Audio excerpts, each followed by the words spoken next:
Bom, meu nome é Ronaldo Cristofoletti, sou da Universidade Federal de São Paulo, presidente do grupo de especialistas em cultura oceânica da Unesco, e é um prazer receber aqueles convidados que agora chegam, aqueles que aqui estão nos acompanhando há alguns dias, para que a gente possa dar continuidade, né, no Festival da Cultura Oceânica. O Festival da Cultura Oceânica, ele é um evento promovido pela Universidade Federal de São Paulo, o Programa Maré de Ciência, em parceria com diversas instituições que têm como objetivo promover esse diálogo e esse entendimento de cada um de nós, de cada setor da sociedade, qual a nossa relação com o oceano, como podemos trabalhar pelo desenvolvimento sustentável em conjunto.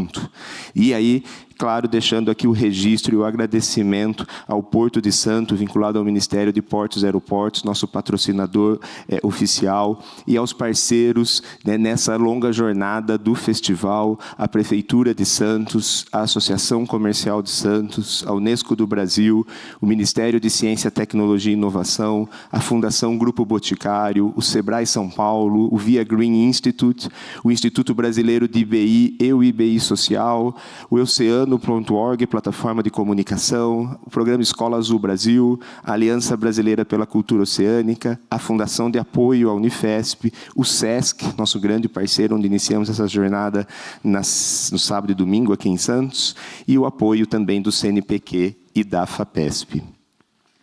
A tarde de hoje ela é uma tarde especial nessa jornada. Esse festival ele está integrando diversos diálogos com a sociedade, mas também os participantes da Escola São Paulo de Ciência Avançada em Cultura Oceânica, um financiamento da FAPESP, nas quais nós temos aqui 100 jovens profissionais de 40 países trocando, dialogando, aprendendo também com a realidade brasileira. E aí, essa união, todos muito bem-vindos, essa união, ela traz uma riqueza de diversidade. E aí a gente ganha um a mais. O Festival da Cultura Oceânica, ele é também parte, né, e organizado em parceria com a Embaixada da França, com o Instituto Français. Ele é parte do ano das celebrações dos 200 anos Brasil-França. Então, ele também nos traz essas relações bilaterais.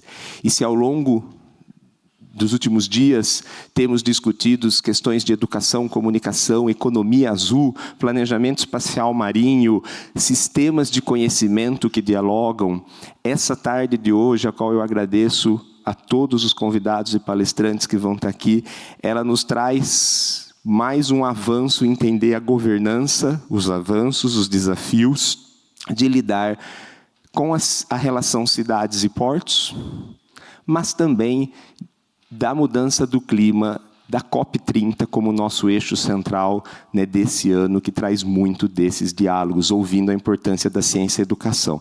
Essa vai ser a tarde que eu convido a todos e todas a seguir com a gente. E para darmos início, então, nessa sequência de diálogos que teremos, eu primeiro, com muita alegria e com uma honra enorme, gostaria de convidar a Alexandra Mias, cônsul-geral da França em São Paulo, que nos deu a honra de estar presente para falar um pouco dessa celebração do Ano Brasil-França e das visões e oportunidades que nós temos nessas parcerias. Muito obrigado, cônsul.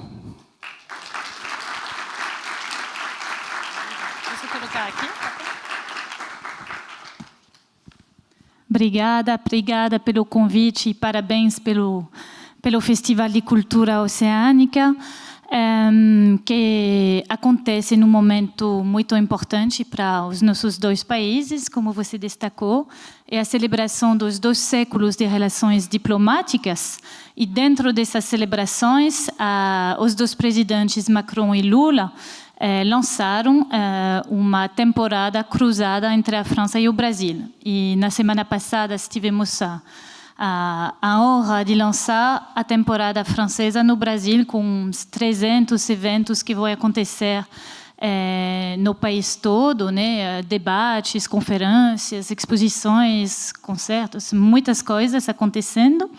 E também essa temporada é não só uma reflexão sobre o passado, mas uma projeção pelo futuro, juntos, França e o Brasil. E um dos eixos principais dentro dessa temporada é a transição ecológica. E não podemos falar de transição ecológica deixando do lado os oceanos, que é um ponto muito importante. Cada 3 habitantes da Terra estão vivendo graças aos recursos dos oceanos que estão em perigo hoje. Então, é um momento também muito importante para a França e o Brasil e para o mundo todo, que é um momento de aumentar a ambição para a defesa desses bens comuns. Temos a COP30 acontecendo em Belém daqui a pouco, e a França e os institutos de pesquisa, as empresas francesas, são muito mobilizados para acompanhar o Brasil para que seja a COP da virada. E também tivemos, no mês de junho, a 3ª Conferência das Nações Unidas sobre os Oceanos, que a França organizou com a Costa Rica em Nice. E ficamos muito felizes de ver que essa conferência importantíssima deu um fôlego novo ao multilateralismo e conseguiu trazer progressos importantes. Progressos importantes em qual âmbitos? No âmbito multilateral, com a vigoração do Tratado sobre a Proteção do Alto Mar, que se chama BBNJ, para todos que conhecem, que foi muito importante para acabar com o vazio jurídico sobre o alto mar e colocar isso no âmbito de regras internacional. Foi muito importante. Eu entendo que um debate que vai ser muito importante na tarde, porque também é uma mobilização de todos os atores. Então, em Nice, no mês de junho, o prefeito de Nice lançou uma coalição de cidades e governo de estados que enfrentam a elevação do nível do mar, para pensar em várias medidas, né, em parceria com a Comissão Europeia, com a Agência Espacial Europeana, para se adaptar, prever e também atenuar os efeitos das mudanças climáticas sobre os oceanos e as cidades costeiras. Também, muito importante destacar que precisamos de uma agenda de soluções baseadas nas inovações no setor privado, e por isso essa conferência sobre os oceanos foi uma oportunidade para que a França mobilize seus parceiros em prol da descarbonização do transporte marítimo, que é um ponto super importante para a proteção dos oceanos. E os oceanos, falando da COP30, são mais e mais, hoje em dia, integrados à COP e à ação climática. A França coloca os oceanos no coração da sua ação climática, porque os dois assuntos são ligados. E foi um ponto também desse plano estratégico que chamamos de Nice a Belém, né, de cooperação entre a França e o Brasil, da conferência sobre os oceanos de Nice até a COP30 de Belém, que vai acontecer daqui a pouco, e bem além disso.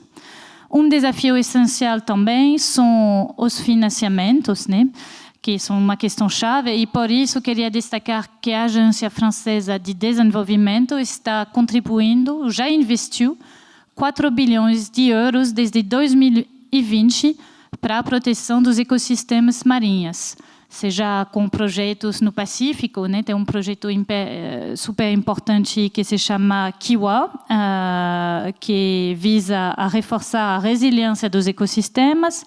No Equador, tem outro programa para apoiar a conservação e a restauração dos espaços marinhos. Então, tem que também empolgar financiamentos para essa questão. Como eu já destaquei, a França e o Brasil são líderes da ambição climática e da defesa dos bens comuns no mundo. Tem uma parceria muito estreita nesse âmbito. Foi um eixo fundamental do novo plano de ação que foi assinado durante a visita do presidente Macron no Brasil em 2024.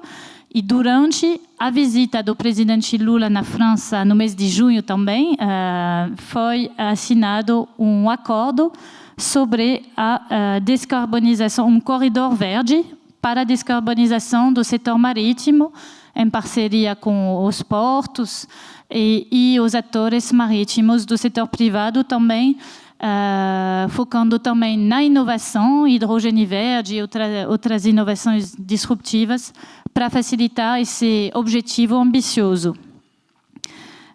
Também fico muito feliz que dentro desse festival, o Escritório Francês da Biodiversidade organiza um treinamento para acompanhar o Brasil na criação de áreas marinhas educativas, que é um conceito francês de educação para o meio ambiente, que é a abordagem cidadã e científica. E não poderia deixar de falar também da importância de conhecer os oceanos. Infelizmente, os conhecimentos não são suficientes sobre os oceanos e a França quer continuar a parceria científica muito estreita que ela tem com o Brasil para ampliar os conhecimentos sobre os ecossistemas marinhos, o alto mar.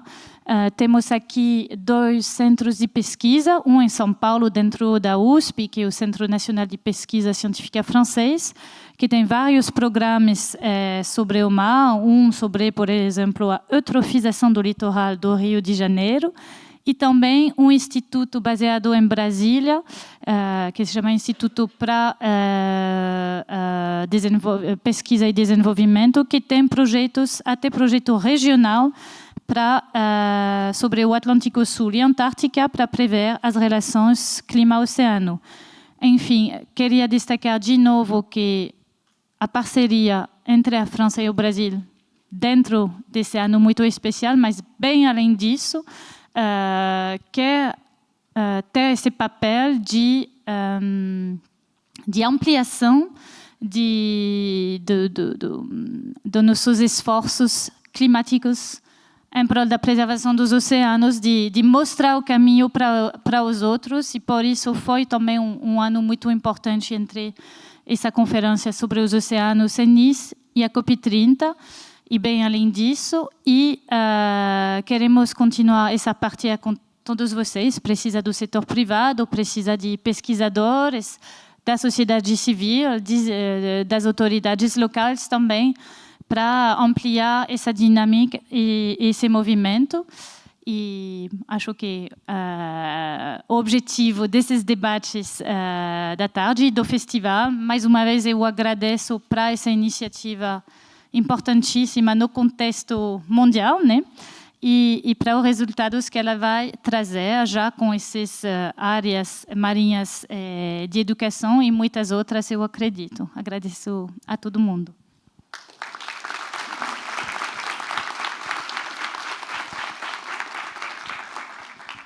Muito obrigado, agradeço novamente a cônsul-geral Alexandra Mias. Uma honra, um prazer estar aqui. Acho que para todos que têm acompanhado e participado, a gente entender esses espaços de governança, do local ao global, eles são essenciais. Então, aos participantes da Escola Avançada FAPESP, que na segunda-feira estiveram na abertura da parceria, né, do workshop das áreas educacionais marinhas, com o programa Escola Azul, né, entender onde esse contexto está, onde esse contexto faz parte, e algo que a gente ouviu na fala da cônsul, que vocês vão ouvir muito na tarde de hoje, é esse acordo de Nice Belém, assinado pelos presidentes Macron e Lula, que unem a pauta da mudança do clima para e o oceano. E aí eu tenho sempre brincado, claro que eu falei que o acordo agora está ultrapassado, porque ele é de Nice a Belém com uma parada em Santos, uma vez que 40 países se reúnem aqui para discutir exatamente como que o oceano chega na questão do clima. E aí nós vamos chegar lá em Belém, reitor Gilmar vai nos receber lá. Isso posto, uma das grandes discussões que cresce na década do oceano, da década da ciência oceânica e do desenvolvimento sustentável, que incorpora os diferentes setores da sociedade, é esse olhar para o que nós estamos chamando aqui hoje das fronteiras vivas, que é a gente entender que cidades, portos, ainda mais no mundo de transformação climática, o diálogo é vivo, tem que crescer, e isso implica numa cultura oceânica mais forte. Claro, aqui, a cidade, a região que nos recebe, a cidade que nos recebe, como vocês já visitaram e conheceram, né, quem é de fora, quem é daqui sabe, tem um dos maiores portos aí do sul global, o maior da América Latina, e essa nos é uma pauta muito cara que envolve a ciência, a educação, a gestão pública, a sociedade, e nós vamos trazer um pouco, para além das visões que nós já ouviram ao longo da semana de diferentes setores da sociedade, uma discussão nesse sentido, que nós vamos fazer em partes, né, porque são muitas vozes, mas para a gente ir captando um pouco também desses diferentes pontos. Para isso, gostaria de chamar para compor comigo aqui a primeira rodada de discussão, o Bruno Takano, da Autoridade Portuária de Santos.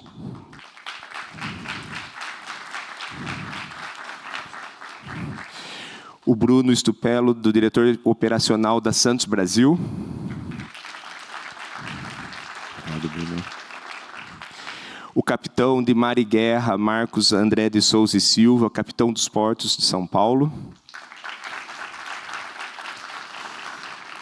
E nós temos previsto para esta mesa também a senhora Cristina Castro Lucas de Souza. Ela é superintendente ESG e inovação da ANTAC, mas ela estava em outro evento, está em deslocamento, então a Cristina talvez chegue, se vocês verem, eu já vou pedir para que ela suba direto, senão nós vamos dando sequência com os convidados que temos aqui nesse momento. Tá? Vou pedir para que sentem, nós vamos iniciar então com uma rodada ouvindo um pouco do setor portuário, depois nós vamos ouvir sobre a questão das cidades.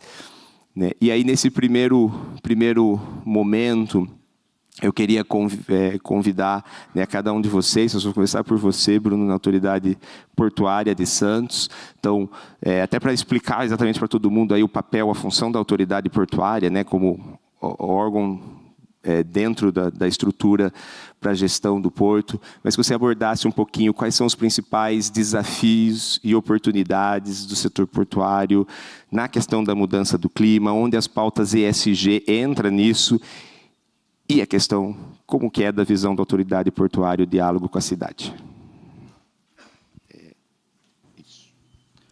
Bom, boa tarde a todos.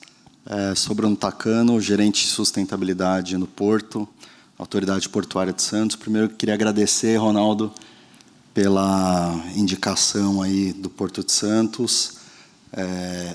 Numa mesa como essa, num evento gigante como esse, bem organizado, do lado do meu xará aqui, Bruno, também já foi meu diretor, né, agora diretor de uma das maiores empresas de contêiner do mundo. Do lado do comandante Marcos também, tivemos ontem numa outra mesa, né, comandante? Era para o Pomini, meu presidente, estar aqui, ele teve um problema pessoal, pediu desculpas, então espero poder representar bem a altura aqui. Bom, a Autoridade Portuária de Santos é uma empresa pública vinculada ao Ministério de Portos e Aeroportos e que faz toda a gestão administrativa do Porto de Santos, né? A gente fala que a Autoridade Portuária ela é como se fosse o administrador de um shopping, né, Bruno? E ali as empresas portuárias são como as lojas, então a gente provê toda a infraestrutura portuária, fiscalização, política pública dentro da área do porto organizado, né, comandante? Então tem uma delimitação de atuação da autoridade portuária e faz todo o regramento ali para que o porto funcione da melhor maneira, de uma maneira que seja equilibrada, que seja igualitária para todos e fornecendo infraestrutura, né? Do ponto de vista de mudanças climáticas, eu acho que os desafios, professor, são do tamanho do Porto de Santos, né? Então, o maior porto do Brasil aí também traz desafios gigantescos relacionados a mudanças climáticas, tanto do ponto de vista de mitigação, quanto do ponto de vista de adaptação. Tá? Para mitigação, a gente consegue separar aí as emissões do porto como um todo, né? Em 4 grandes eixos: o eixo marítimo, né?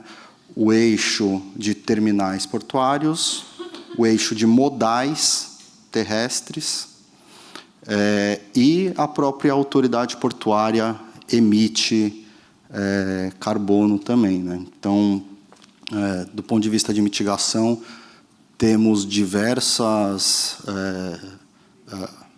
desafios gigantescos, né? Por exemplo, do setor marítimo, representa perto de 70% das emissões da área do porto. Então, setor marítimo muito forte, e isso indica onde a gente tem que focar os nossos esforços para redução de emissões, né?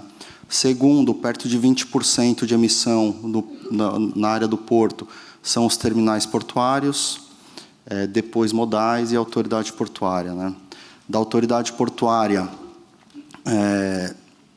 perto de 80% das emissões são provenientes da atividade de dragagem. Então, as obras de dragagem são aonde a gente precisa focar na redução de emissões, tá? Que é um grande desafio aí também, porque não tem tecnologia hoje no mundo para fazer esse tipo de... não existem dragas adaptadas para redução de carbono, elétricas ou que seja outro combustível, né? Ainda do setor marítimo, a gente sabe que tem um movimento grande se eu estiver me alongando aí, você vai me falando aí, professor. Do setor marítimo, a gente sabe que tem um movimento da IMO para alteração dos combustíveis de embarcação, e os portos no mundo vão ter que se adaptar para esses novos combustíveis que vão ser exigidos pela nova frota que está vindo por aí, né? O Porto de Santos, pena que a Cris não chegou aqui ainda também, mas a gente estava discutindo na semana passada exatamente sobre isso, né? Hoje o Porto tem os combustíveis que estão sendo discutidos internacionalmente, né? Então, a gente tem etanol, movimenta, né? Etanol, metanol, gás natural, que é feito. Temos terminais para isso, só que hoje ainda eles são vistos como cargas no porto, né? A gente movimenta esses produtos. O que a gente tem que fazer agora, num médio prazo aí, é nivelar procedimento, regulação, junto com o ANTAC, para ver como que a gente vai transformar esses produtos que já são movimentados em serviços de abastecimento para a embarcação. E a gente sabe que envolve muita coisa, inclusive questão de segurança, né? Quando a gente muda de movimentação de produto para serviço de abastecimento, envolvem outras questões, inclusive questão de segurança, e a gente precisa regular isso com o ANTAC, né? Para a questão dos terminais, que são o segundo grande emissor, aí a gente sabe que os terminais estão se adaptando, e um desafio, professor, eu acho que é nivelar as ações dos terminais, né? A gente tem Santos Brasil aqui, que terminal top aqui do Porto de Santos, estão com muitas ações, eu acho que o Bruno vai poder falar com mais detalhe na sequência, mas existem outros que estão pouco se movimentando, né? Então, um dos papéis da autoridade portuária é fazer política pública para que haja esse nivelamento, para que esses que não estão se movimentando, que se movimentem, né? Um dos pontos que a gente tem trabalhado é desconto tarifário, então fornecer desconto tarifário para os terminais que tenham ações relacionadas à descarbonização, é uma delas, né? a autoridade portuária ela deixa de receber milhões aí anualmente. Se não me engano, 20 milhões em 2024 a gente deixou de receber em tarifa portuária para incentivar terminais a entregarem ações relacionadas à descarbonização, aí no caso, né? Inclusive, o Onshore Power Supply é um desses itens, uma discussão um pouco complicada aí, mas que a gente incentiva também que os terminais corram atrás.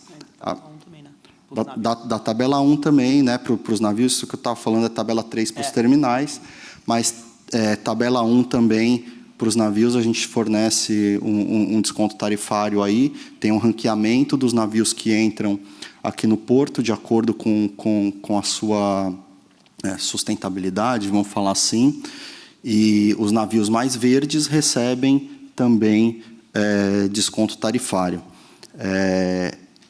Infelizmente, ainda, para o setor de navegação, está vindo muito pouco navio verde para o sul global, né? Então, as principais rotas com os navios mais recentes e adaptados ocorrem lá no norte, Europa, Estados Unidos. Hoje, aqui para o Brasil, principalmente, vêm os navios que são os mais antigos, então aqueles que ainda não estão adaptados, né?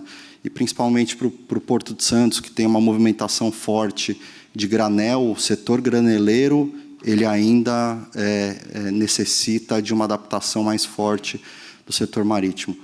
Cruzeiro e container já está numa crescente aí de adaptação. Tá bom, professor? Para uma primeira rodada, né? Eu acho que daria para a gente falar muito aqui ainda do papel da autoridade portuária, o que a gente vem fazendo, mas acho que para primeiro acho que tá bom, né? Acho que é isso, Bruno. A gente está buscando essa...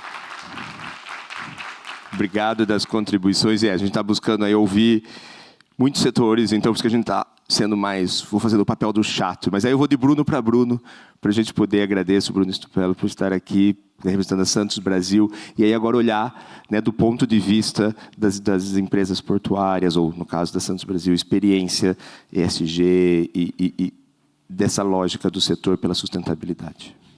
Boa tarde. Primeiro, Ronaldo, obrigado pelo convite. É um prazer para a Santos Brasil participar de fóruns como esse. Acho que vale a pena falar um pouquinho da Santos Brasil. Acho que a gente falou aqui, né, sobre esse bicentenário Brasil-França. A Santos Brasil agora faz parte de um grupo francês, né, como seu maior acionista. Então, a CMA-CGM, que é, em breve, o segundo maior armador de containers do mundo. Então, trabalhando bastante forte nessa pauta de renovação da sua frota e aumento, né, e transição dos seus combustíveis, já com navios atracando no Brasil, movidos híbrido, mas a gás natural liquefeito. Então, acho que é um processo dessa transição. Falando como Santos Brasil, nós temos aí como uma das nossas vertentes de crescimento, tem ali no DNA da empresa o ESG, e quando a gente fala do ESG, nós estamos falando nas 3 letras, né? Falando na questão do E, a Santos Brasil tem a meta de ser net zero até 2040, e para isso a gente já vem fazendo diversos investimentos, principalmente no terminal de Santos, né, que é o nosso maior terminal. A gente tem terminal lá no Pará, temos terminal aqui em Santos e terminal em Santa Catarina, mas o mais relevante de todos é o do Porto de Santos. Então, no Porto de Santos, nós estamos trocando os nossos equipamentos de movimentação de pátio, né? São equipamentos que chamam RTG, né? Que fazem a movimentação do container no pátio. Hoje nós temos 47 equipamentos desses, 39 deles movidos a diesel ainda, 8 movidos são elétricos, e nós vamos fazer a substituição de todos esses equipamentos até 2030, 2031. Para vocês terem uma ideia, cada equipamento desse, por mês, ele a diesel, né? Ele joga para a atmosfera 25 toneladas de CO2. Então, nós estamos neste movimento de substituição dos equipamentos para ter a frota completa aí de um parque total de 55, 60 equipamentos, todos eles elétricos até 2020. Além desses equipamentos serem elétricos, ele tem a operação remota. Vou deixar essa informação aqui de lado e eu já trago o que esse remoto ele significa também dentro da vertente ESG. Ainda falando de substituição de equipamentos, nós temos hoje uma frota interna de caminhões que rodam dentro do terminal só, da ordem de 150 caminhões.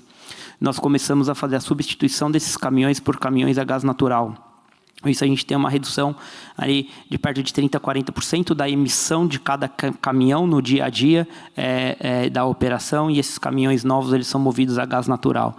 Então nós estamos transformando a frota para gás natural, ainda um combustível de transição. Nós sabemos, obviamente, que o gás natural ainda tem uma parte de emissão, né? Não fomos para equipamentos elétricos, e aí a razão, né, dessa transição é porque nós não ainda, primeiro, o carregamento desses equipamentos elétricos leva muito tempo, você precisaria ter uma frota muito superior para você ter esses equipamentos rodando, e hoje, né, nós ainda não temos a consciência completa do que será desse parque de baterias daqui a 10 anos. O que nós vamos ter que fazer quando vencer a vida útil dessas baterias? Então, nesse momento, fomos aí para este equipamento a gás natural, então fazendo essa substituição gradativa.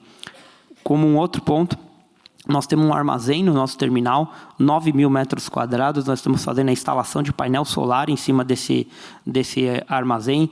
Hoje, aproximadamente 50% do armazém já está coberto com painel solar. Isso representa entre 3% e 5% do nosso consumo de energia, né, ali vindo também, pouco, muito, é um passo, né? É um item a mais que a gente vem investindo e vem buscando aí a meta do Net Zero até 2040. O incentivo da autoridade portuária é fundamental, esse desconto tarifário, e aí, como o Bruno comentou, eu fui parte da autoridade portuária, a gente construiu essa política junto lá atrás, e o Shore Power nós colocamos como na época, como um item que tem uma pontuação bastante elevada. Mesmo sabendo que ainda estava distante e que a gente como porto, como terminal, na verdade a gente precisa de um primeiro movimento dos armadores para que os navios que chegam no porto estejam capacitados para a gente plugar na energia. Mas a Santos Brasil, em 2027, já terá até 2 berços prontos para receber esses navios e fazer a atracação.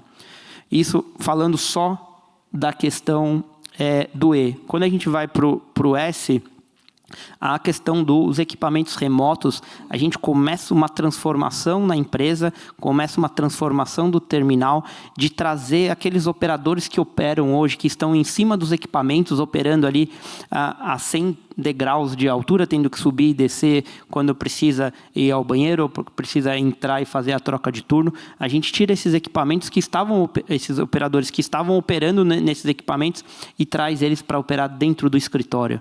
Então, eles operam esses equipamentos de grande porte, só que de dentro do escritório com joystick, com várias telas. Cada equipamento desse nosso tem 23 câmeras, então a visualização que ele tem da operação é muito melhor, é uma operação mais segura. Além disso, traz uma ergonomia, uma socialização dos operadores que começa-se a ter uma transformação das pessoas que querem trabalhar no porto, das pessoas que olham aquela operação portuária que era visto no passado como uma operação pesada, agora não, eles estão operando com joystick dentro de um centro de controle. Então, isso, com as visitas que nós recebemos no terminal, a gente percebe o brilho no olho diferente de jovens que antes nem imaginavam trabalhar no setor portuário, porque, né, tem aquele estigma de trabalho pesado, agora não. Então, esses equipamentos vêm com essa operação remota.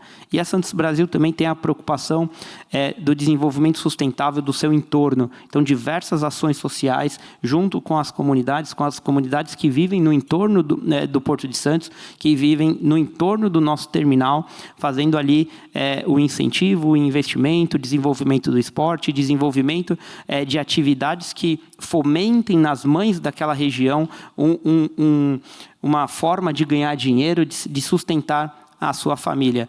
E a iniciativa que eu acho da nossa linha do social, que é a mais bonita, é a mais empolgante de falar, que nós temos, por ano, 25 alunos, né, que são selecionados, é um processo seletivo, como se fosse um vestibular. Esse ano, 1.000 pessoas, acho que foram inscritas, se eu não me engano, para 25 serem selecionados, e aí eles passam um ano com a gente, tendo formação, são 17 jovens de 17 e 18 anos, passam tendo a formação de logística, né? Tem um reforço ali de matemática, alguma coisa de português, mas o foco é dar uma profissão para esses jovens. Só que esses jovens, enquanto estão na Santos Brasil, nesse programa que se chama Programa Formare, eles recebem um salário para que a família não tenha a necessidade de colocar aqueles jovens para trabalhar e eles percam a oportunidade de ter essa formação. Nós já formamos mais de 300 jovens. Desses 300, 110 aproximadamente continuam trabalhando na Santos Brasil. Desses outros quase 200, 90% estão empregados em outras empresas do Porto. Então, a gente tem, no nosso desenvolvimento, no nosso investimento que nós estamos fazendo para desenvolver o nosso terminal aqui no Porto de Santos, a questão do E e do S muito forte. E questão de governança, nós somos ainda uma empresa listada na Bolsa de Valores. Nós estamos atendendo todo o regramento do novo mercado, então altíssima exigência da questão de governança também. Nós hoje temos aí 2,6, 2,7 milhões de teus de capacidade, quase 50% da capacidade do Porto de Santos. Movimentamos no ano passado 46% de todos os contêineres do Porto de Santos e continuamos investindo para entregar mais capacidade para o Porto.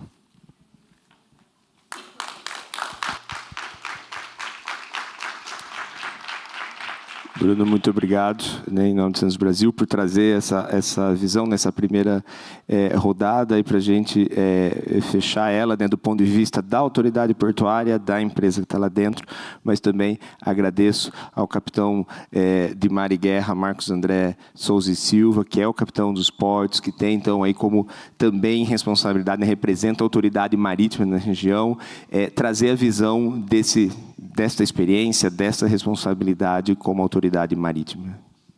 Bom, boa tarde a todos.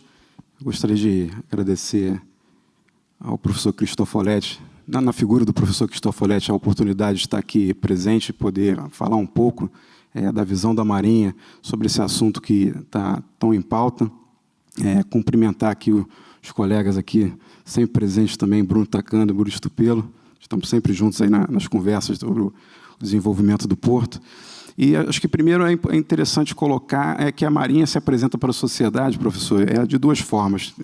Então, a primeira seria aquela que advém das suas missões constitucionais, que estão previstas na Constituição, e segundo, que são as suas missões subsidiárias, que estão previstas em lei complementar. E é daí que a Marinha ganha um carimbo de autoridade marítima, que é justamente onde eu faço parte agora na Marinha como capitão dos portos, como comandante de uma das organizações do Sistema de Segurança do Tráfego Aquaviário, que tem como a missão justamente zelar pela segurança da navegação, salvaguarda da vida humana no mar e prevenção da poluição hídrica proveniente de embarcações e suas instalações de apoio. Então, nesse contexto, eu gostaria de tentar limitar aqui um pouco desses fatores que foram propostos ali para o diálogo, da questão dos impactos, desafios e oportunidades para as cidades e os portos. Dentro da visão da Marinha, eu entendo, primeiramente, que os mesmos fatores podem ser encarados como desafios e também como oportunidades. E, dentre os desafios, eu citaria ali pelo menos de duas ordens, os desafios de ordem climática e os desafios de ordem tecnológica. E, nesses desafios de ordem climática, a gente tem que entender que, pelo menos aqui no Brasil, a maioria dos portos eles estão localizados em áreas costeiras, onde eles estão bastante expostos justamente às variações climáticas. Então, vão estar mais expostos ali a uma variação no regime de ventos, de tempestades, que tendem a ser mais intensas e frequentes. A gente tem também a questão da elevação do nível dos oceanos e também tem ali uma alteração no próprio regime de correntes, podem variar ali com correntes mais fortes, a alteração ali do próprio ciclo, e isso pode trazer ali alguns prejuízos, tanto para a segurança das infraestruturas, como também para a eficiência das operações. Então, quando a gente fala ali em segurança das infraestruturas, a gente está falando ali de prejuízos aos cais, aos armazéns, às suas vias de acesso e também o transtorno que isso pode ocasionar para a cidade, porque geralmente um porto tem uma cidade associada que provê ali a mão de obra e o escoamento daquilo ali. Então, quando a gente começa a ter esses prejuízos de ordem climática, não só o porto, mas também a cidade passa a ser afetada. E a gente pode notar, isso vem acontecendo com alguma frequência, especialmente essas questões que envolvem ali prejuízo para a operação eficiente do porto. Ano passado, a gente aqui em Santos teve uma sequência de dias de baixa visibilidade, ocasionando o fechamento do porto por longos períodos. Tivemos, ano passado, fechamentos de até 14 horas por conta de baixa visibilidade. E esse ano não estamos tendo tantos episódios de baixa visibilidade, mas sim de ventos fortes.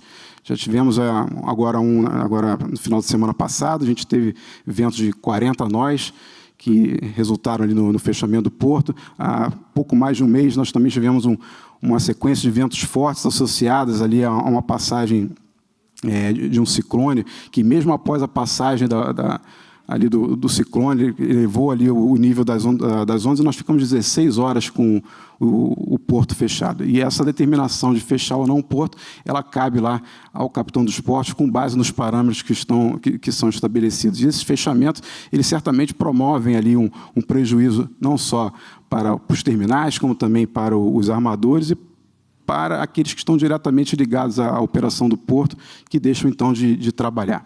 E, nesse sentido, o desafio ele também ali de ordem, como eu falei, tecnológica. Isso impõe ali que os terminais e os armadores eles busquem soluções alternativas, visando ali a descarbonização e a transição energética. Como já foi citado aqui, hoje está muito em discussão a questão da substituição de combustíveis, buscando combustíveis mais eficientes, menos poluentes. Existe uma grande discussão hoje na Organização Marítima Internacional, onde o Brasil está representado pela Marinha, com o seu representante permanente, atento a essas discussões. Muito se fala no que seria o combustível do futuro, se vai ser o etanol, o metanol, biodiesel, amônia. Enfim, cada país ele vai defender, com base nos seus interesses na tecnologia, aquele combustível que melhor lhe convém. E por isso é importante que a gente esteja atento para que o Brasil não fique prejudicado nessas discussões e possa também colocar em prática, ali, oferecer ao mercado internacional aqueles combustíveis que nós detemos a tecnologia de produção. E é justamente aí que vem também a oportunidade, que como é um processo ainda em andamento, as soluções não estão definidas. Então, é uma oportunidade que, num contexto de diálogo ali entre o setor privado, o setor público, entre a cidade e o porto, novas soluções sejam buscadas. E, quem sabe, uma solução local ela possa ser relevante e ser aplicado a nível global e trazer dividendos, então, para o país. Por que não também esse desafio, ele levar ali a necessidade dos terminais reavaliarem ali a sua geração de energia, de forma a que possam prover ali energia limpa para disponibilizar para os navios, como se fala muito ali da questão da eletrificação dos portos. E todo esse movimento, ele certamente vai gerar ali também oportunidades ali de crescimento e de aumento de renda ali da população, que acaba servindo ali de mão de obra para a operação portuária.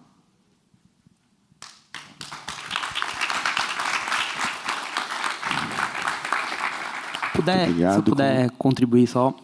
Em agosto do ano passado, o capitão colocou que de fechamentos, né, com visibilidade foram 5 dias em agosto de porto fechado, não consecutivos, mas 5 dias de porto fechado.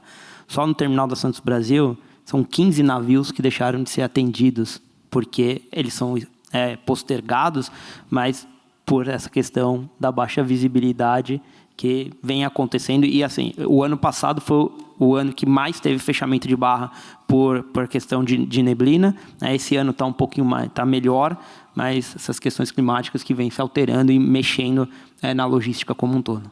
Sim.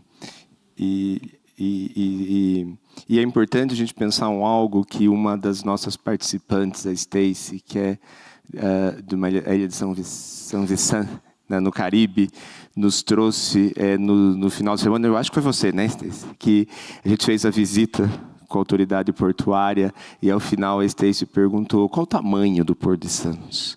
E aí o Jorge, né, explicou o tamanho. E ela falou, esse porto é maior do que o país que eu vivo.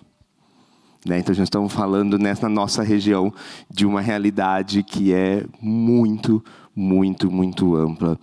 Para fazer uma rodada final, que eu pediria que vocês fizessem uma intervenção daí mais curta para a gente seguir para a parte das cidades.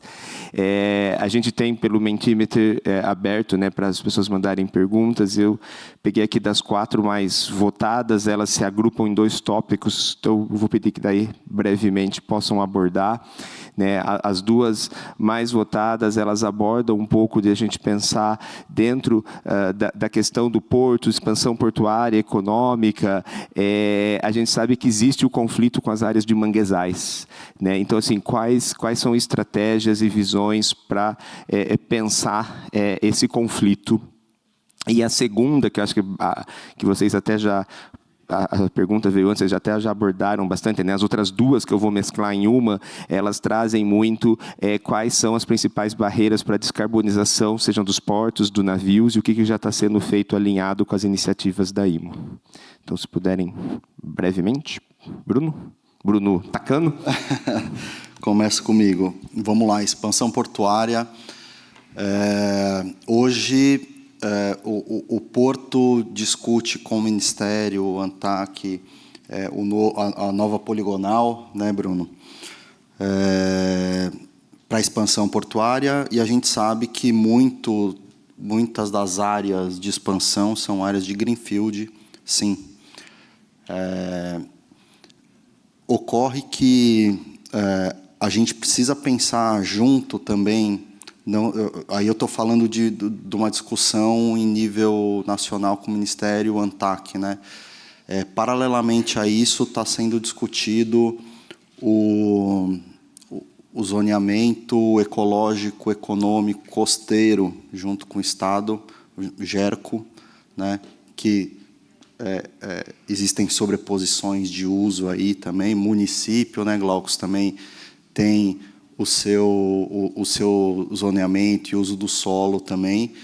O que precisa definir é até onde o porto precisa expandir do ponto de vista operacional para se manter, qual que é a expectativa operacional do porto e o quanto que município, Estado e nação precisa manter de serviços ecossistêmicos aqui para que se mantenha o serviço ecossistêmico mantenha a operação sustentável também, né? Vamos pensar num caso aqui extremo, que o porto expanda para o fundo do canal aí e suprima toda a área de manguezal ali. A gente sabe que o manguezal ele tem um papel importante, serviço ecossistêmico de manutenção, de manter sedimentos, por exemplo, entre diversos outros fatores, né? Será que, se a gente expandir sem pensar, né, sem planejamento, para o fundo do canal, exprimir tudo, vai ser viável a dragagem, por exemplo, do porto? Ou não? Talvez a dragagem fique mais cara do que a operação portuária propriamente dita, né? Então, eu acho que a gente precisa pensar de uma forma sustentável para a manutenção de uma boa área de manguezal, sim. E isso com planejamentos aí em nível federal, estadual, que está sendo discutido agora no âmbito do GERCO, Zoneamento Ecológico Econômico Costeiro, municipal também, de proteção de algumas áreas, para que o porto expanda, sim, importante, trazendo renda e emprego para a região, mas de forma sustentável, garantindo a preservação de grandes áreas preservadas também. Obrigado. Bruno, suas considerações, por favor. Eu acho que a fala inicial minha trouxe ali o desenvolvimento sustentável do porto como um todo, né? Como esse porto deve ampliar, sendo sustentável, tanto financeiramente para os terminais, financeiramente para a autoridade portuária e no ambiente que ele está envolvido. Eu vou entrar um pouquinho na esfera de cidades aqui. Se a gente pensa nesse desenvolvimento não planejado, as cidades vão travar. Né? Se a gente pensar no acesso rodoviário, por exemplo, é amplamente debatido aqui na cidade de Santos. Além disso, a gente tem um aumento significativo da quantidade de pessoas que precisam trabalhar no porto. As cidades têm capacidade para absorver essas pessoas, os serviços que tem para atender essa população adicional. Só o terminal da Santos Brasil tem 2.500 funcionários. Né? Então, assim, dentro do universo aqui da Baixada, você trazer mais 10 terminais de um tamanho semelhante a Santos Brasil, um desenvolvimento do fundo do canal, quando a gente está pensando, né, lá na região de Bagres, o Largo do Canel, será que isso tudo cabe, né, nas cidades da Baixada? Ou o quanto que cabe, ou o quanto e como? Então, eu acho que essa sustentabilidade, além, obviamente, da questão de manguezais, das questões ali ambientais dos entornos do canal, das áreas greenfields. Mas temos que pensar também que nós temos algumas áreas de desenvolvimento no Porto de Santos que fazem parte da poligonal, que são áreas hoje que estão bastante degradadas. Né? Tem algumas áreas com pessoas vivendo em palafitas. Então, faz parte, né, deste meio, tanto a autoridade portuária, cidades locais e empresários e empresas, conseguir ter um desenvolvimento, crescer o porto e dar uma vida melhor, uma vida mais digna para essas pessoas que vivem em palafita na beira do canal. Né? Então, obviamente que a gente tem as restrições, tem que pensar esse desenvolvimento, como o Takano colocou, pensando ali nesse ecossistema de mangues, mas tem o outro lado de regiões que já estão degradadas, que o porto e o sistema como um todo pode desenvolver, pode trazer um uso mais saudável para a região. Obrigado, Bruno. Convidaria o comandante, por favor. Eu entendo que essa discussão sobre o zoneamento e a proteção de áreas de manguezal, ela deve ocorrer justamente ali no âmbito da ANTAC, do Ministério de Portos e Aeroportos, com os órgãos ambientais, para que seja definido ali justamente as áreas de proteção. Nesse sentido também, até onde eu tenho conhecimento, os terminais também, quando obtêm ali a sua licença ambiental, a sua licença de operação, eles são obrigados ali a apresentar algumas compensações ambientais, que pode ser uma recuperação de área degradada ou até manutenção de parte daquela área de forma intacta. Então, eu entendo que, de alguma forma, esse cuidado ele existe. Se ele pode ser aprimorado, acho que é uma questão que deve ser avaliada ali pelos órgãos competentes. E também que, nesse contexto, o papel da Marinha se dá como órgão fiscalizador. Como eu coloquei, uma das atribuições da autoridade marítima é a prevenção da poluição hídrica por parte das embarcações e suas instalações de apoio. Então, nesse sentido, a gente tem uma regulamentação, um ordenamento que prevê ali a multa, né, a punição daqueles que a gente tiver ali como apontar ali como responsável por uma ação de poluição. Então, também é comum aqui no Porto de Santos, eu recebi ali denúncias de vazamento de óleo, manchas de óleo, onde o meu pessoal vai lá, faz a coleta da amostra, sempre que possível a gente busca relacionar algum meio, ou algum navio, algum terminal, mas na maioria esmagadora das vezes é uma mancha que a gente não consegue atrelar ali uma origem. Não só já pelo sistema de proteção dos próprios terminais, que costuma ser bastante eficiente, como também dos navios que atendem ali a padrões internacionais. Então, quando esses navios eles vêm para o Brasil, eles sofrem uma inspeção nossa lá da capitania, onde nós vamos a bordo do navio, verificamos ali se ele está conforme as especificações internacionais, especialmente aqueles navios que atendem a Convenção SOLAS. Então, isso se verifica ali pelo índice muito baixo ali, realmente de vazamento proveniente de navios e das suas instalações de apoio aqui no Porto de Santos. Perfeito, muito obrigado. E com isso, eu vou manter só nessas duas perguntas e agradecer a mesa para a gente poder seguir agora ouvindo um pouco do ponto de vista também de visões do lado da cidade, né, que a gente entender essa complexidade já de pensar a governança e o funcionamento de um porto. Então, agradeço, Bruno Takano, agradeço, Bruno da Santos Brasil, agradeço ao capitão dos portos, convidaria para retornarem para a audiência. E convidaria primeiro o Glaucus Farinello, que é secretário de Meio Ambiente, Desenvolvimento Urbano e Sustentabilidade de Santos. Obrigado, Glaucus. O Mauro Samarco, que é presidente da Associação Comercial de Santos.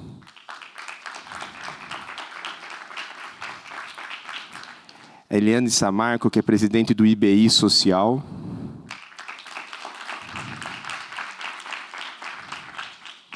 E a Elaine Cota, que é consultora para projetos de comunicação, gestão de reputação e governança ESG e integrante da Samuama Hub.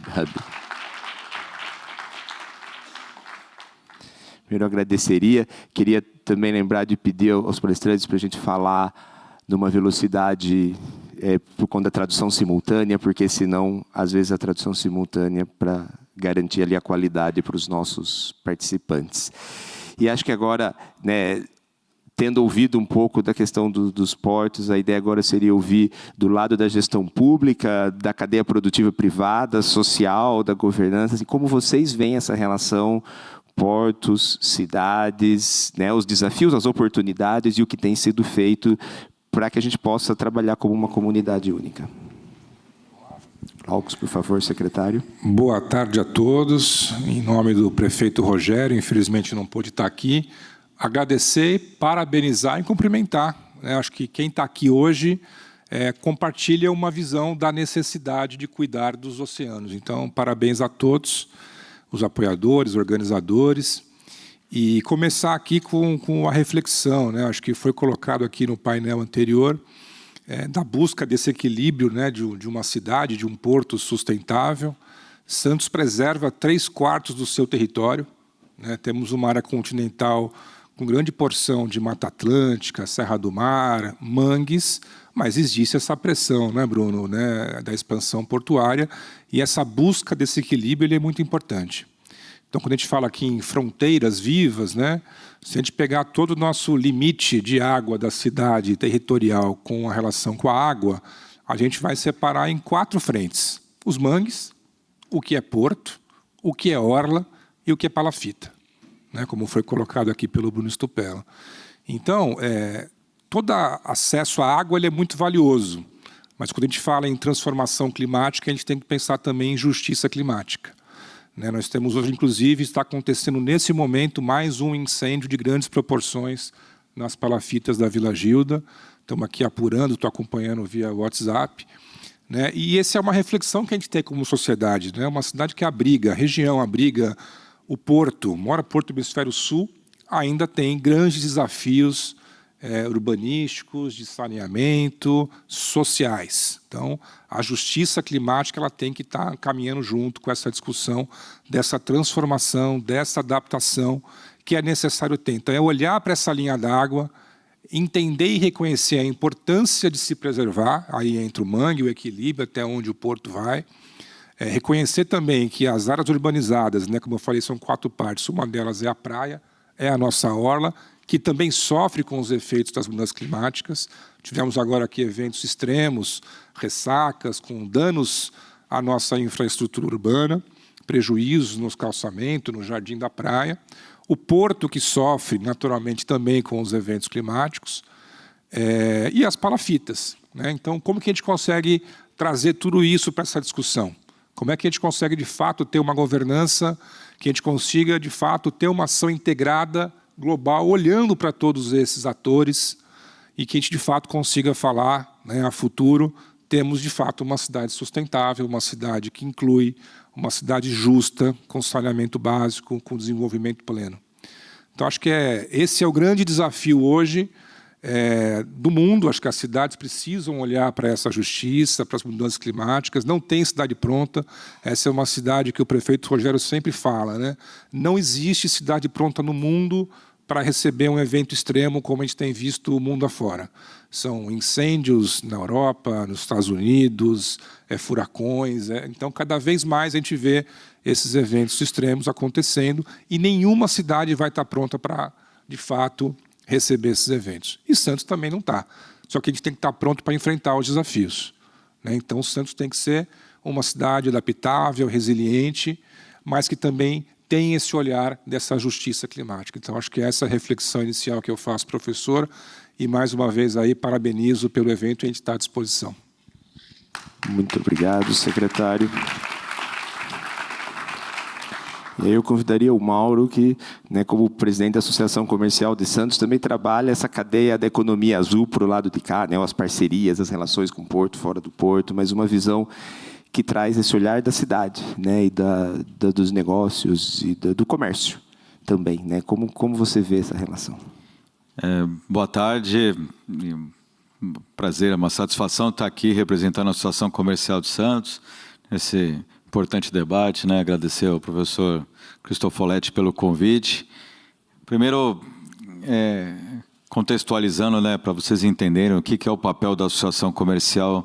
A Associação Comercial de Santos, ela tem uma característica diferente da maioria dos nossos pares das nossas cidades. Nossa atuação é muito mais empresarial. Então, boa parte dos nossos associados são as empresas que atuam no porto, Autoridade Portuária de Santos, diversos terminais, armadores, agências de navegação. Então, acho que a maior parte das nossas discussões estão relacionadas a essa que é a principal atividade econômica da nossa região. E dentro da associação, então, nós temos um departamento que cuida de sustentabilidade. A Andréia está aqui presente, ela que cuida e faz essa interlocução entre os nossos associados. As empresas têm grandes estruturas já de desenvolvimento de projetos sociais e ambientais. E acho que o nosso papel ali como associação, até como promotores das ODS, né, fazemos parte do pacto junto com a prefeitura, que somos grandes parceiros, procuramos conectar as ações das empresas para que a gente consiga ter projetos estruturantes que realmente sejam transformadores. Sabemos, né, dos desafios da nossa cidade, da nossa região. O Bruno Stopello já tinha falado, agora o Glaucus comenta até essa notícia ruim, né, de que temos mais um evento de incêndio lá na Vila Gilda. Não é aceitável que uma riqueza tão grande como a estrutura do Porto de Santos, a gente ainda tenha toda essa dificuldade, né, em algumas comunidades aqui da nossa região. Então, é o trabalho que a gente vem desenvolvendo para poder, desse que é a principal fonte de investimento da nossa região. Quem vem a Santos e convive já há um tempo, tem notado as transformações que vêm ocorrendo com as obras de nova entrada da cidade, obras de drenagem na Zona Noroeste, que, né, é um desafio que nós temos, que estamos aí lutando para vencer, e obras que foram feitas na Ponta da Praia. Boa parte desses recursos vem de compensações dos investimentos portuários. Então, a gente tem uma ferramenta importante que traz, né, a possibilidade da gente investir nos projetos, e aí acho que é o trabalho nosso aqui, junto com a comunidade ligada à sustentabilidade, para a gente poder enfrentar também os desafios climáticos e os impactos que a nossa atividade aqui portuária trazem para a nossa região. Precisamos ter equilíbrio, né? A economia é importante, a gente precisa continuar avançando e aí trabalhar junto para a gente conseguir equilibrar os impactos ambientais.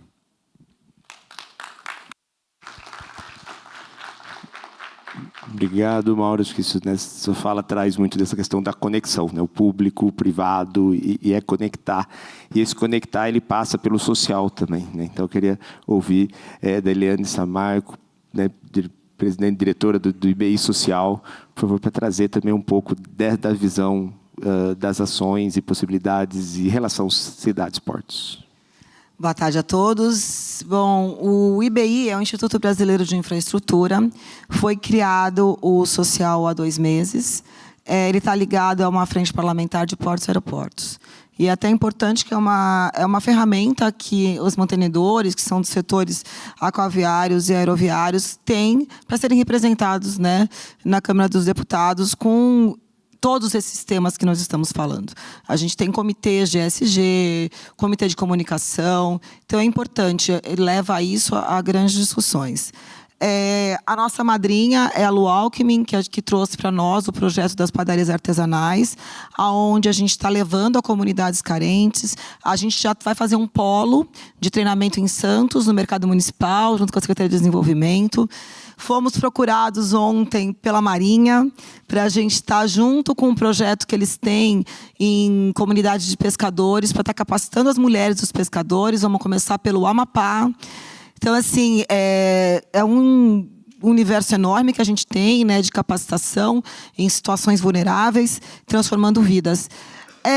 Aí, com isso, e também, né, acabei de ter a oportunidade de ter a proximidade com você, professor Ronaldo.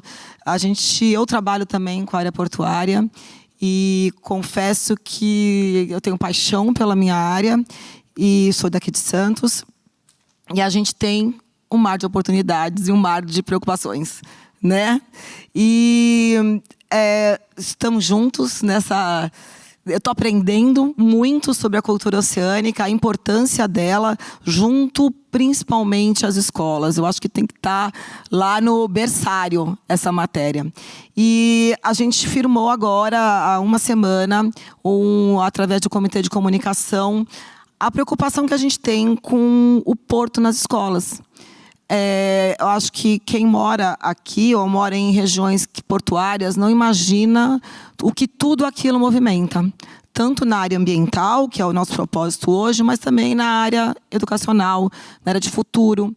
E dentro dos nossos mantenedores, que a gente tem as pessoas responsáveis por cada grande empresa na área portuária e aeroviária, foi unânime dessa importância. Então, a gente vai fazer um censo. Vamos começar por Santos, né? Acho que a nossa cidade é o melhor laboratório que tem. Vamos começar com Santos, fazendo um censo junto às empresas ligadas ao setor e às escolas, para ver como a gente vai viabilizar isso, criando um questionário, como a gente vai viabilizar. E vem de encontro também, não só nós falamos em oportunidades de futuro na área de trabalho, nos portos, mas também na área de conscientização junto às escolas azuis. Então, confesso que a gente está num momento, assim, pontapé inicial, até, como se fala agora, um spoiler, né? Mas foi uma reunião da semana passada e junto a grandes grupos a gente está agora formando um grupo de trabalho. Temos também o escritório em São Paulo, que a nossa representante também veio para conhecer um pouquinho, né, o nosso universo. E outra frente também, eu trabalho com o Mauro, que por acaso é meu marido, e eu trabalho com ele também na Associação Comercial, com o Conselho de Mulheres Empreendedoras e da Cultura. E a ANTAC fez uma pesquisa sobre equidade de gênero no setor. E, lógico, né, a gente é um setor masculino, como todos sabem, e a gente está numa eterna mudança. E a gente, após essa pesquisa, a gente viu a necessidade de criar grupos de debates, eventos. A gente fez o primeiro summit agora em março, trazendo o Ministério de Portos, a ANTAC, a Cristina, que adoraria estar aqui agora, mas ela realmente teve um problema sério de horário com outro evento que juntou com esse. E mulheres que têm uma carreira super importante na área portuária, para mostrar, né, como diminuir essa equidade no nosso setor. E também, através da Associação Comercial, a gente formou uma parceria com a BTP, que é uma empresa tão importante no nosso setor, de capacitação de mulheres, onde a Associação Comercial vai estar fazendo junto à BTP e junto também a um banco de currículos. Estamos criando também um Instituto A Porta, que é um instituto que vai fazer mentorias para mulheres, abrindo as portas para as mulheres no Porto.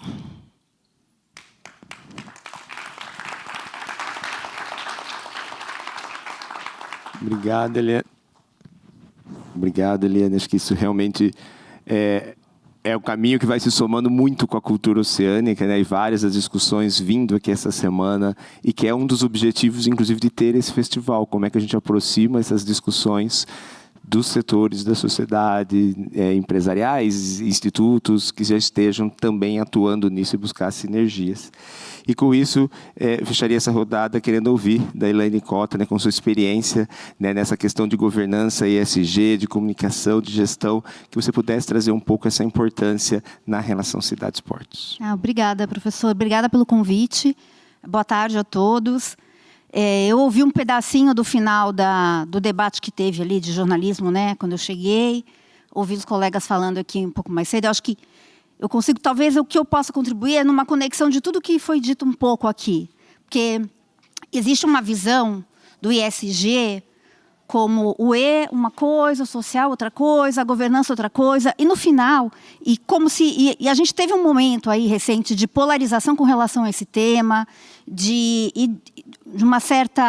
tratá-lo de uma forma meio ideológica.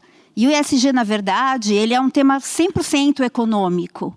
Ele nasceu da necessidade dos bancos e dos fundos de investimento de avaliarem risco dos seus portfólios. Então, quando você tem um descolamento disso, você acaba criando uma polarização, e a gente está vivendo mundialmente um cenário muito polarizado do ponto de vista político, que acaba enfraqueceu essa agenda um pouco, né, recentemente, mas a gente precisa voltar para a origem do ESG, que é o quê? É o econômico. Então, quando a gente fala aqui, por exemplo, da questão dos portos, quando o colega da Santos Brasil menciona um projeto de capacitação de jovens, é um projeto social super importante. Quando a Eliane fala de capacitação de mulheres, a gente está falando de mão de obra qualificada. Isso está ligado ao desenvolvimento econômico da cidade e até ao desenvolvimento das empresas. Você precisa de capacitação, de gente capacitada para trabalhar no seu negócio. Então, é tudo muito conectado. A sustentabilidade, né? Quando o colega fala, vamos avançar para a área de mangue, na expansão do porto, poxa, mas aí a gente vai ter um custo maior para a dragagem. Isso está ligado à economia. Então, eu acho que a reflexão que eu gostaria de trazer aqui é um pouco essa, no sentido do ESG, como um tema totalmente ligado ao desenvolvimento econômico e à agenda econômica de negócios das empresas, né? Econômico para a cidade e de negócios para o setor privado. Porque a gente houve uma desconexão disso. E aí eu gosto de número, né? Eu tenho um pé nas finanças e na economia. Então, eu até trouxe aqui alguns dados, né, que eu levantei com relação ao setor, porque eu não sou do setor portuário, gente. Então, eu fui pesquisar para poder estar nesse debate, né? Então, quando a gente olha, por exemplo, a IMO, quando a gente fala de metas ESG, a IMO prevê reduzir em 30% até 2030, que está aí, e zerar até 2050. É um investimento muito grande e, como os próprios colegas aqui do setor comentaram, exige um investimento em tecnologia muito alto. Não existe ainda a tecnologia para essa transição.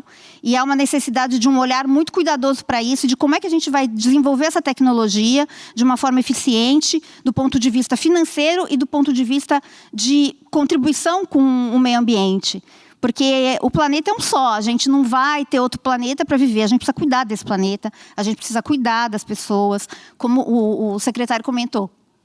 A gente precisa ter o cuidado com as pessoas que estão vivendo, a equidade social é extremamente importante, a justiça ambiental é extremamente importante. Quando a gente vê os impactos dos recentes eventos climáticos, eles pegaram justamente pessoas mais vulneráveis. São os mais vulneráveis que vão sofrer.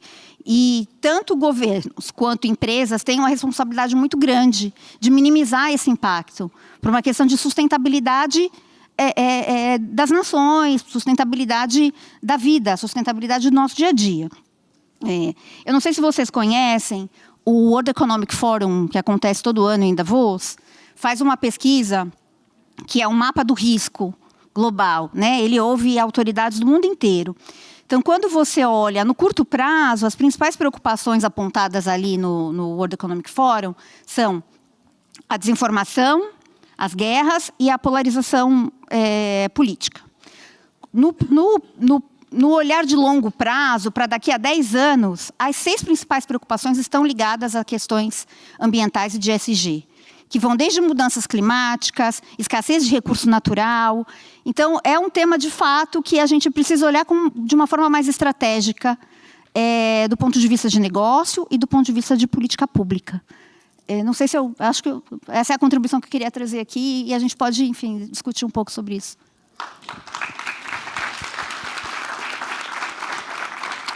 Perfeito, muito obrigado, Elaine. E aí vou fazer aquela segunda rodada já também de fechamento, que a gente sabe aí o tempo, as agendas, mas busquei aqui dentre as perguntas as que são mais próximas do lado cidade agora, né? Ainda tinham vários da parte portuária, que acho que não cabe a vocês responderem, mas eu acho que elas vêm mais em termos do que as cidades têm feito mais voltado para desenvolvimento social, de atividades de economia circular, regenerativa e com respeito à redução dos impactos da mudança do clima. Então, acho que nos diferentes setores, quer dizer, como a gente pensar essas ações de resiliência, sustentabilidade, o que a gente já pode indicar ou sabe de fazer. Vou fazer uma rodada aí mais curta desses exemplos. O Mauro toca num assunto que ele é muito importante, né? Que é relevante, que eu acho que é case e exemplo para o Brasil. Né? O município de Santos talvez seja um dos primeiros e um dos únicos no Brasil que soube explorar um dispositivo que tem no Estatuto da Cidade, que é o estudo de impacto de vizinhança. Né? Naturalmente que, por abrigar o porto e a dimensão do porto, fez com que Santos se aprimorasse, constituísse uma comissão municipal de impacto de vizinhança e que abre esse diálogo permanente com o porto. Tem aquela máxima de quem nasceu primeiro, se é o ovo ou se é a galinha. Aqui a gente discute quem nasceu primeiro, se é a cidade de Santos ou se é o porto. E, na verdade, é tudo uma coisa só. Né? A cidade de Santos surge com o porto e vice-versa. Mas, durante muito tempo, também tem aquela máxima em Santos que o porto ficava de costas para a cidade, né, Mauro? Como se o porto não tivesse dentro da cidade de Santos. Mais do que isso, né? Como também o porto está no Guarujá, está em Cubatão. Então, mas o porto estar de costas para a cidade, sem diálogo, é muito ruim. E a gente tem, de fato, virado essa chave nos últimos anos. O Bruno aqui sabe o quanto que o porto e a cidade discutem hoje no âmbito tanto de reuniões internas como em conselhos. Então, de fato, é necessário um diálogo permanente. A gente percebe hoje isso avançou muito. Então, toda grande mudança gera desconfiança. Quando criamos a Comissão de Impacto de Vizinhança, houve até uma braveza, uma estranheza, né? As empresas do porto, mas como assim? Né? Eu tenho que sentar com a prefeitura, propor mitigações, compensações, e hoje isso já é algo muito natural. As empresas já sabem que, ao empreender, ao desenvolver ações, vai ter que fazer essa discussão, vai ter que propor medidas de compensação e de mitigação. E nós temos, de fato, muitos bons frutos desse processo, que é um processo de um pouco mais de uma década, é recente. Né? Cito, inclusive, o projeto Parque Palafitas, já respondendo uma das indagações, né, o que tem sido feito. Né? Santos, não só Santos, mas a região, compartilha um desafio que é erradicar as palafitas, dar moradia digna, levar saneamento para esse tipo de moradia.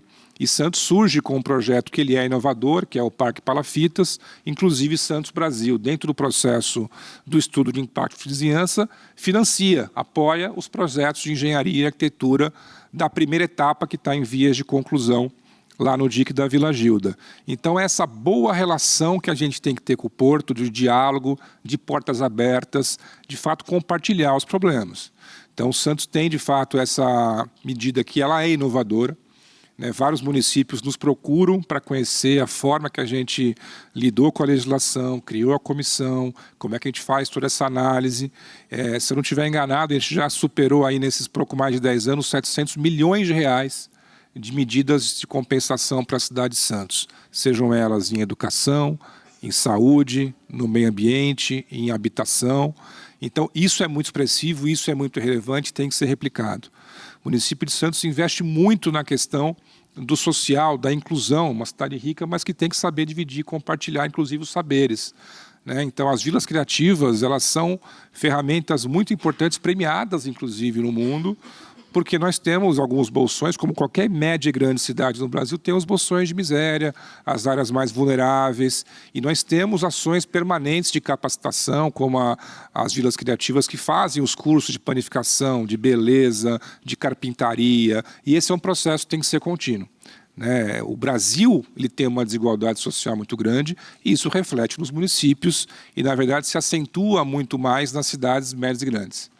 Então, é o trabalho de todos nós, cada vez mais buscarmos ações coletivas, conjuntas. Então, ninguém faz nada sozinho, então a Prefeitura precisa, sim, do apoio dos parceiros. A SESC é um parceiro permanente da Prefeitura, assim como as empresas do Porto. E é isso, cada vez mais intensificar nessas ações para que a gente consiga, de fato, pensar numa Santos cada vez mais sustentável. Obrigado, secretário. Mauro, por favor, seus comentários.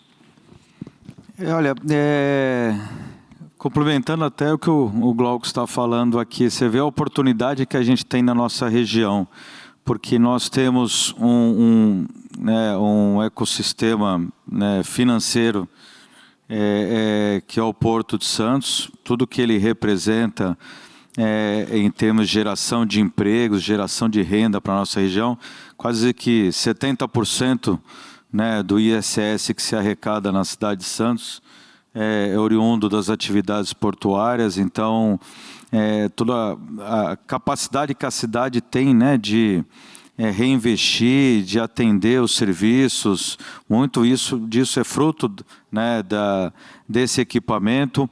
São empresas multinacionais, então a gente é multicultural, a gente tem a possibilidade de ter intercâmbios para trazer discussões e oportunidade não só de capacitação, mas entender o que está sendo feito lá fora, o que pode ser aplicado aqui. E esse diálogo existe e ele é permanente. O Porto de Santos, ele vive a gestão. O Glaucus falou muito bem, que a gente sempre teve um porto que era de costas para a cidade, a gente nunca teve uma gestão da administração portuária tão aberta ao diálogo com o município, desenvolvendo tantos projetos. Então, o Takano está aqui, mas parabéns ao Takano e ao presidente Pomini por esse trabalho, o capitão Marcos André, o que a gente desenvolve junto com a Marinha. Estamos discutindo com a associação para realizar eventos dentro da economia azul, para desenvolver a cultura do mergulho, dos esportes náuticos, isso no início de trabalho, em uma série de trilhas que a gente quer desenvolver para falar da economia geral que nós temos aqui relacionada ao oceano. Então, a gente tem desafio para enfrentar, com certeza, mas a gente tem que enxergar o mar de oportunidades que nós temos através, principalmente, do sistema portuário, que é onde a gente habita. Obrigado, Mauro. Eliane, por favor. Bom, completar um pouquinho o que foi dito, Eu reforço o que o Mauro disse em relação à autoridade portuária. Acho que a gente está vivendo o melhor momento de gestão. Parabéns, porque nem só na gestão mesmo operacional em si, de tudo que o nosso porto representa, mas eles têm os centros de treinamentos, o olhar para o ESG. Então, assim, é um exemplo. Eu cada vez que eu vou lá, eu me surpreendo com a qualidade que eles tratam, eles têm um olhar para isso.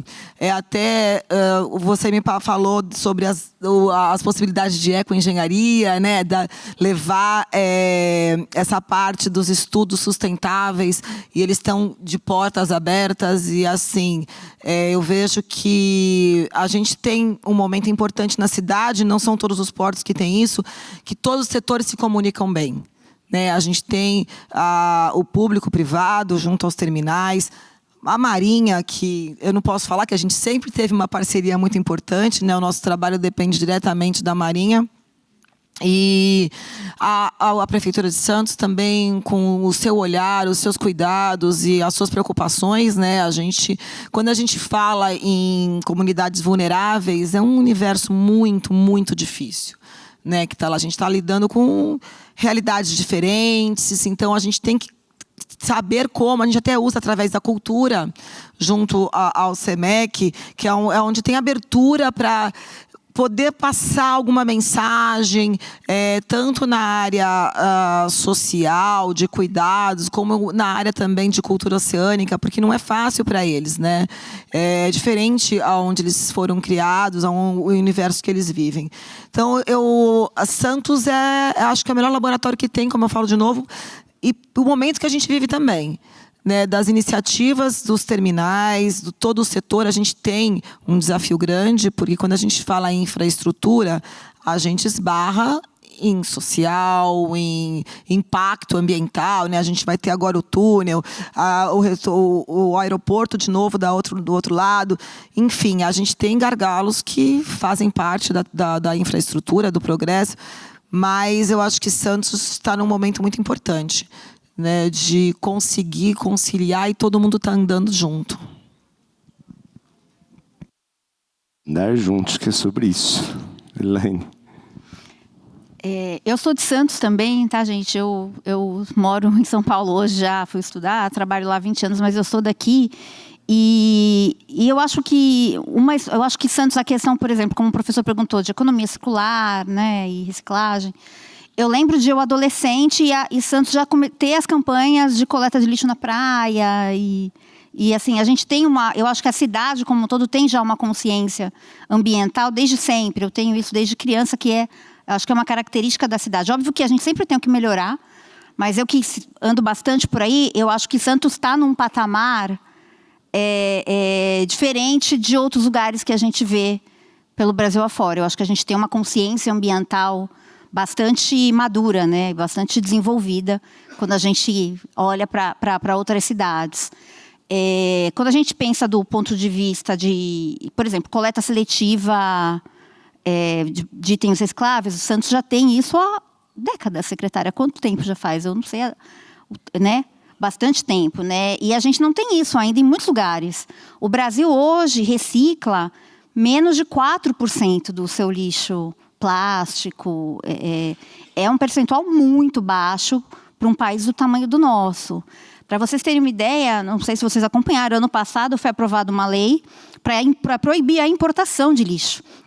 Porque a gente tem a Lei Nacional de Resíduos Sólidos, que obriga algumas indústrias a usar componente reciclado dentro da sua produção. Alguns setores são obrigados a ter até 30% de insumo reciclado na produção de embalagens, por exemplo. E a gente não existe esse insumo para ser vendido para essas indústrias. Então, eu acho que a gente tem muito a caminhar e as coisas estão evoluindo. Eu acho que essa lei já vai ajudar, a própria legislação de resíduos sólidos ajuda bastante. E quando eu olho para Santos, a minha cidade, né, Natal, eu acho que a gente tem bastante coisa a evoluir, mas a gente já está num patamar bastante maduro quando se compara com outras cidades aí do Brasil, tá? Perfeito. Acho que são múltiplas visões que nos mostram um pouco da complexidade desse sistema. E eu sempre digo que para problemas complexos não há resposta simples, as respostas são igualmente complexas. E por isso que a gente precisa, mesmo que brevemente, claro que a gente queria mais, mas ouvir as diferentes visões dos diferentes grupos, aqueles que somos mais próximos, os que não somos, para a gente ir tentando buscar essa resposta. E acho que esse também é o papel da universidade, né? Temos aqui nossa reitora, nosso diretor, nossos diretores, de ajudar nesse processo de construção coletiva, né? De buscar os melhores caminhos de transformação de conflitos. Esse é um outro algo que a gente trabalha muito também. Um conflito não se resolve, ele só se transforma numa outra realidade, né? E que ela seja uma realidade mais positiva e menos conflituosa. E acho que vejo isso no movimento global, a gente voltando à escala de novo, acho que até a Cônsul Geral trouxe aqui, foram lançados, na verdade, dois programas esse ano, simplesmente para a questão cidades e portos. A gente tem um formalmente pela década do oceano, pela Unesco, que busca juntar cidades e setor portuário para fazer exatamente mesas como essa, um programa inteiro para olhar, e aí, ao longo do mundo, o que a gente pode aprender dos casos e buscar uma relação mais sustentável, né? E para as cidades resilientes, e aí, claro, as cidades que têm portos, vai passar pela interação com o porto também, né, pensando, e esses dois programas vêm como algo muito forte agora. Então, acho que em todos os países que qualquer um aqui vem em origem, essa é definitivamente uma outra rede que nos une, e a cultura oceânica como essa transformação de comportamentos, ela certamente passa como um eixo central na relação cidades e portos, para que todo mundo entenda as importâncias de todos os lados, e a gente busca esse caminhar conjunto, esse caminhar único, esse caminhar, né, alinhado. Com isso, gostaria de agradecer muito o secretário Glaucus, Mauro, Eliane, Elaine, né, e os demais palestrantes que já falaram, por essas contribuições.